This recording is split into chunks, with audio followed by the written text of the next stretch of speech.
Cuando comenzaron a multiplicarse sobre la tierra y hubieron procreado hijas, viendo los hijos de Dios la hermosura de las hijas de los hombres, tomaron de entre ellas por mujeres las que más les agradaron. Libro del Génesis.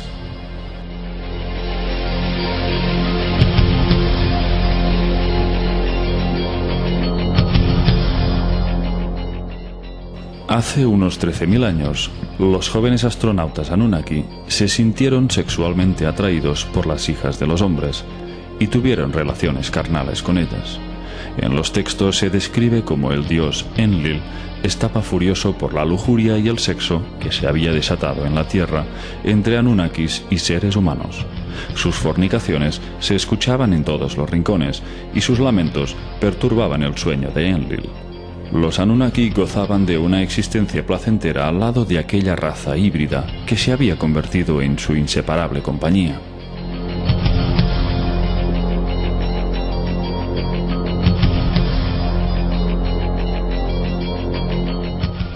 Enlil entró en cólera, hastiado por la dependencia que sus congéneres sentían por los humanos.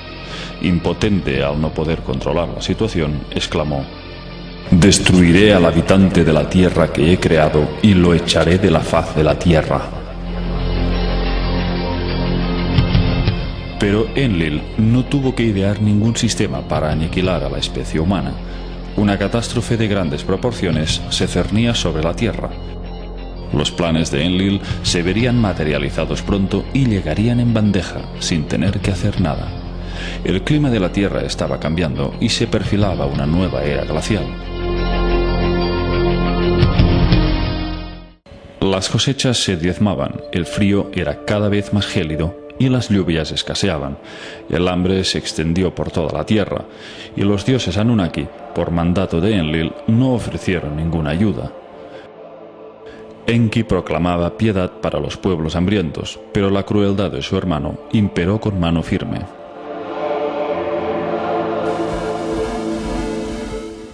Enlil dijo: «Dejad que se mueran de hambre, dejad que sean diezmados». Y pronto llegó la confirmación de las causas que provocaban esos cambios climáticos. En una estación científica situada en el extremo de África, Enlil recibió los primeros datos de alarma.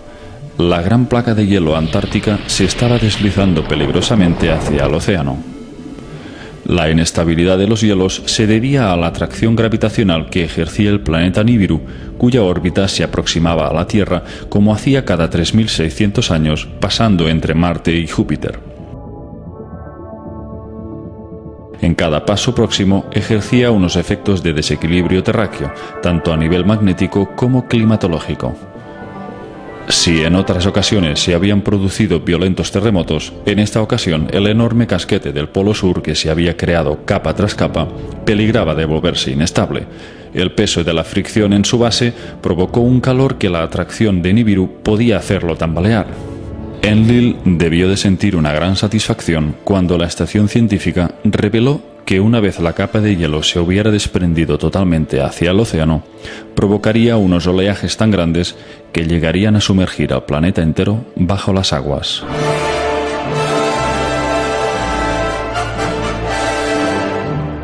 Aquel peligro inminente quedó confirmado por los Izizi que orbitaban la Tierra. Entonces se decretó una asamblea excepcional en la que acudieron todos los mandatarios Anunnaki para trazar las pautas a seguir. La gran convocatoria tuvo lugar en Sipar, el puerto espacial. Enlil comunicó cuáles habían de ser las directrices. Ordenó que se guardara estricto silencio para que ningún ser humano supiera nada de la catástrofe que se cernía. De este modo, se lograría la total aniquilación del ser humano en el planeta. Por supuesto, Enki protestó enérgicamente y se opuso a obedecer sus órdenes, pero ante la furia creciente de Enlil, finalmente cedió y prometió guardar total silencio. Al mismo tiempo, se preparaban varias naves para partir. Los Anunnaki tampoco sobrevivirían al desastre si permanecían en tierra firme. Su plan consistía en esperar el momento exacto para abandonar el planeta y dejar que las aguas arrasaran toda forma de vida. Alrededor del año 2900 a.C., en la ciudad de Shuruppak, un hombre había sido elevado a la condición de rey. Su nombre, Ziusudra. En la versión bíblica era conocido como Noé. Enki lo había engendrado fruto de su unión con una humana, pero su paternidad se le había atribuido a Lamec, descendiente de Adapa. En el libro de Enoc se nos detalla que Matusalén había elegido una esposa para su hijo Lamec. Cuando ésta quedó embarazada, tuvo un hijo singular, que los textos describen así: su cuerpo era blanco como la nieve y rojo como una rosa floreciente, y el cabello de su cabeza y sus largos mechones eran blancos como la lana, y sus ojos eran hermosos. Y cuando abrió sus ojos, iluminó toda la casa como el sol, y toda la casa estaba resplandeciente. Después del nacimiento de Noé, Lamec corrió hacia su padre y le dijo: he engendrado a un extraño hijo, distinto y diferente del hombre, y parecido a los hijos de los dioses de los cielos, y su naturaleza es diferente y no es como nosotros. Y me parece que no ha nacido de mí, sino de los ángeles. De modo que, siendo Noé Ziusudra, hijo de Enki, éste no permitiría que fuera borrado de la faz de la tierra, y depositó en él todas sus esperanzas para salvar la semilla de la humanidad. Pero fue una experiencia espiritual lo que le hizo tomar la decisión definitiva. Una noche, Enki tuvo una visión reveladora. Se le apareció un ser llamado Gazu, resplandeciente como los cielos, que le instruyó y le cedió una tablilla con un dibujo de una embarcación sumergible. Estas fueron sus palabras: ahora toma el hado en tus manos para que los terrestres hereden la tierra. Llama a tu hijo Ziusudra, revélale la inminente calamidad sin romper el juramento.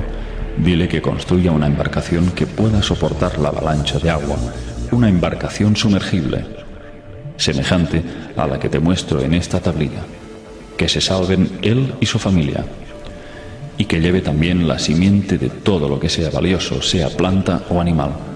Esa es la voluntad del Creador de todo.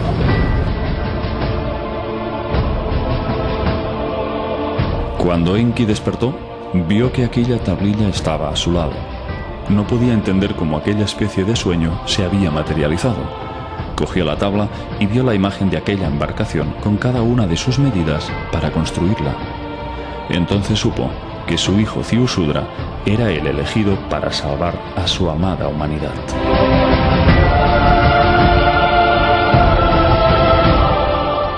Enki entró en acción y lo hizo de una forma indirecta y sutil, penetrando en lo más hondo del subconsciente de Ziusudra, a través de sueños en los que le dio las instrucciones pertinentes para construir aquella arca que los tenía que salvar. Una noche, Enki se acercó hacia las estancias donde dormía Ziusudra y le habló a través de una pantalla de juncos. Estas fueron sus palabras: abandona tu casa, construye una embarcación, renuncia a tus posesiones, salva la vida. El aparejo tiene que ser muy fuerte, la brea fuerte y espesa para que no entre el agua. Que sea una embarcación que pueda darse la vuelta y caer para sobrevivir a la avalancha de agua. Construye la embarcación en 7 días, reúne en ella a tu familia y a tus parientes, acumula en la embarcación comida y agua, lleva también animales domésticos. Después, en el día apuntado, se te dará la señal. El día esperado llegó y las primeras señales del desastre se manifestaron.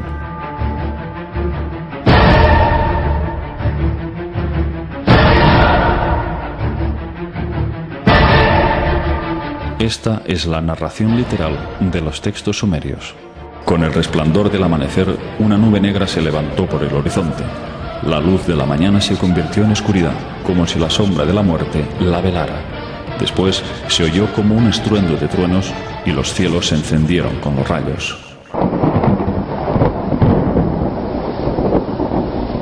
Una capa de hielo golpeó contra otra capa de hielo. De pronto se levantó una gran ola. La muralla de aguas llegaba hasta los mismos cielos. Una tormenta de una ferocidad nunca vista se puso a bramar en el fondo de la tierra. Cuando la ola llegó a Shuruppak, se tragó a la embarcación como un abismo de agua. Aunque completamente sumergida, la embarcación se mantuvo firme.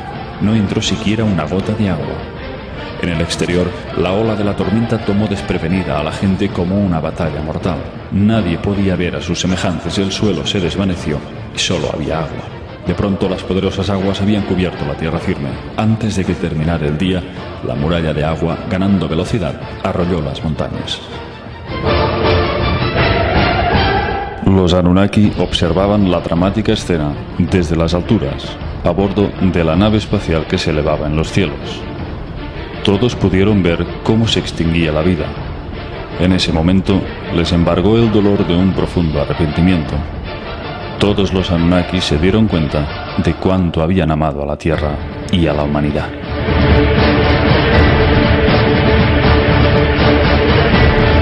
Todos lloraron, se sentaron y gritaron de impotencia y dolor.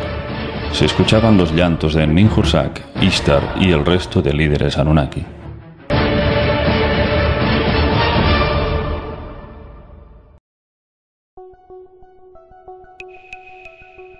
Después de 40 días, las aguas descendieron y los Anunnaki comenzaron a tomar tierra.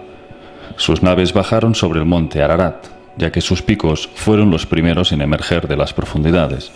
Era la zona más alta del cercano oriente. El arca de Ziusudra también fue guiada hacia el monte Ararat, gracias a la ayuda de un guía que le había facilitado Enki.